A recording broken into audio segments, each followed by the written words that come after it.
नमस्कार मित्रांनो, welcome to DMER Maharashtra academy.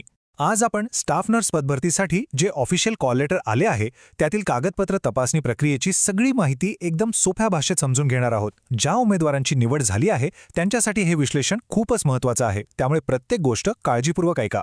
आज आपण काय काय बघणार आहोत तर सगळ्यात आधी भरती प्रक्रियेची महत्त्वाची माहिती म्हणजे तारीख, वेळ, ठिकाण काय आहे ते. मग कोणकोणती कागदपत्र सोबत न्यायची आहेत त्याची एक मोठी यादी पाहू. त्यानंतर उमेदवारांसाठी काही खास सूचना आहेत आणि शेवटी सगळं पुन्हा एकदा कसं तपासायचं यावर बोलूया. चला तर मग सुरू करूया सगळ्यात पहिल्या आणि अत्यंत महत्त्वाच्या भागापासून.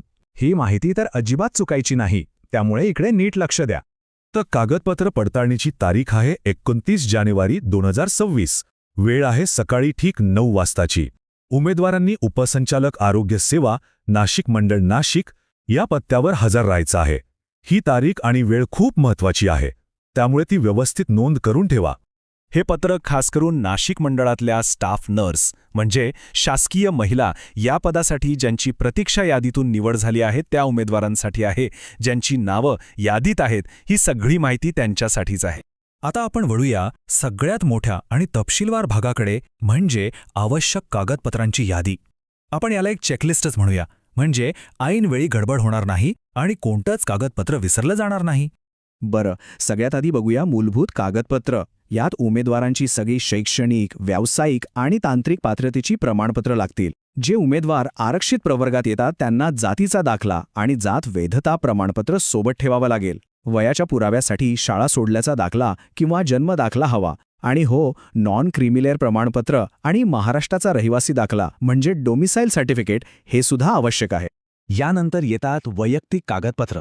यात लहान कुटुंबाचं प्रतिज्ञापत्र, फोटो असलेलं ओळखपत्र जसं की आधार कार्ड आणि 2 पासपोर्ट साईज फोटो लागतील. याशिवाय महाराष्ट्र नर्सिंग काउन्सिलचं रजिस्ट्रेशन आणि ते नूतनीकरण केलेलं प्रमाणपत्रही हवं. ऑनलाईन अर्ज भरला होता त्याची प्रिंट आणि परीक्षेच्या हॉल तिकिटाची प्रत सोबत न्यायला विसरू नका. आता बघूया काही विशेष प्रमाणपत्र. ही सगळ्यांना लागू होणार नाहीत. जर कामाचा अनुभव असेल तर त्याचं प्रमाणपत्र, किंवा उमेदवार जर खेळाडू, दिव्यांग, प्रकल्पग्रस्त अशा विशेष आरक्षणात मोडत असतील तर त्याचं प्रमाणपत्र आवश्यक आहे. आर्थिकदृष्ट्या दुर्बळ घटकांसाठी EWS प्रमाणपत्र लागेल. आणि जर विवाहानंतर नावात बदल झाला असेल तर त्यासाठी विवाह नोंदणी प्रमाणपत्र किंवा गॅझेट सादर करावा लागेल. आता ही माहिती खूप खूप महत्त्वाची आहे, ह्याकडे नीट लक्ष द्या. जी काही ओरिजिनल कागदपत्र आहेत त्या सगळ्यांच्या सेल्फ अटेस्टेड प्रतींचे 2 संच, 2 सेट तयार करून सोबत न्यायचे आहेत. हा नियम अजिबात विसरू नका. याची तयारी आत्ताच करून ठेवा. इथे एक छोटी पण महत्त्वाची सूचना.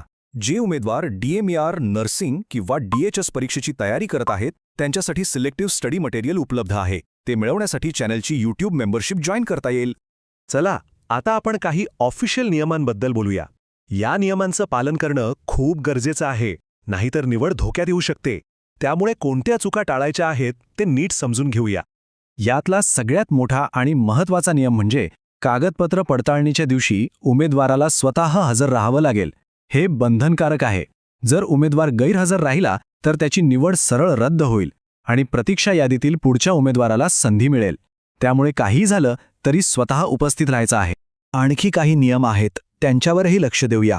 दिलेल्या वेळेनंतर येणाऱ्या उमेदवारांचा विचार केला जाणार नाही, त्यामुळे वेळेवर पोहोचणं खूप गरजेचं आहे.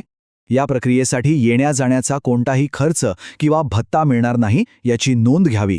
आणि सगळ्यात महत्त्वाचं, सादर केली जाणारे सगळे कागदपत्र ओरिजिनल म्हणजे मूळ स्वरूपातच असावीत.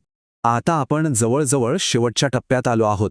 ही सगळी माहिती लक्षात घेऊन शेवटच्या क्षणाची तयारी म्हणून एक अंतिम तपासणी करूया, म्हणजे आत्मविश्वास वाढेल.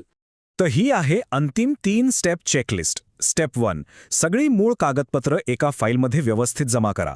स्टेप 2, त्या सगळ्या कागदपत्रांचे 2 सेल्फ अटेस्टेड झेरॉक्स सेट्स तयार ठेवा. आणि स्टेप 3, 29 जानेवारी 2026 रोजी सकाळी 9 वाजण्याच्या आधी नाशिकच्या केंद्रावर हजर राहा. बस हे 3 मुद्दे लक्षात ठेवले की अर्धी चिंता मिटलीच म्हणून समजा. तर मग आता एकच प्रश्न उरतो, तयारी पूर्ण झालीये का? सगळ्या फाईल्स तयार आहेत ना? उमेदवारांनी आता शांतपणे बसून सगळ्या गोष्टी पुन्हा एकदा तपासाव्यात आणि पूर्ण आत्मविश्वासाने या प्रक्रियेला सामोरे जावं. आशा आहे की या सविस्तर माहितीमुळे उमेदवारांच्या सगळ्या शंका दूर झाल्या असतील. अशाच महत्त्वाच्या अपडेट्स आणि माहितीसाठी आपल्या चॅनलला सबस्क्राईब करायला विसरू नका. सर्व उमेदवारांना खूप खूप शुभेच्छा.